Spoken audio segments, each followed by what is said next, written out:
Holding signs like "Make America Safe Again," thousands of students walked to Capitol Hill in Washington, demanding change and gun control on the anniversary of the Columbine massacre. Hey, hey, go home! The NRA has got to go! Many of the demonstrators wore orange, a color that's come to represent the movement against gun violence in recent years.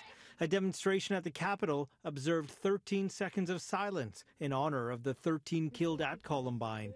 12 of the victims were students, one was a teacher. The 1999 massacre carried out by two teens who killed themselves after going on a shooting spree in Colorado. Despite the massacre stunning the nation back then, school shootings have become commonplace in the U.S. Activists are determined to make gun control a key election issue in the coming years, especially among new voters. Most of you here are either registered to vote already, eligible, or will be eligible in the next couple years. So I want all of you to take out your phones right now, and we are going to text a link to get you registered to vote. This was the second student walkout since the massacre of 17 people at Marjorie Stoneman Douglas High School last February in Parkland, Florida. A student from Parkland took to the podium to speak about the trauma she lives with after the attack. I am terrified of going to school every day because I am reminded of the terror that rang through these hallways on Valentine's Day. I am scared to go to sleep because every single time I close my eyes, I see his face. I jump whenever I hear the sounds of police sirens and helicopters because all I can remember is the sound of sirens blazing as I was running away from the school. Vote them out! Vote them out! Students in New York also marched, some opting to lie on the ground as if they were dead.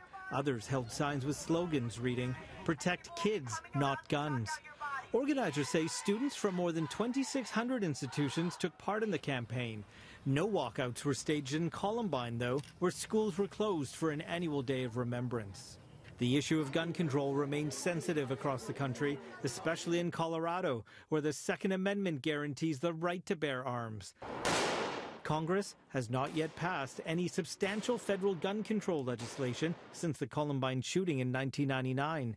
And while some states have tightened gun control laws in the last 2 decades, other states have passed sweeping gun rights laws.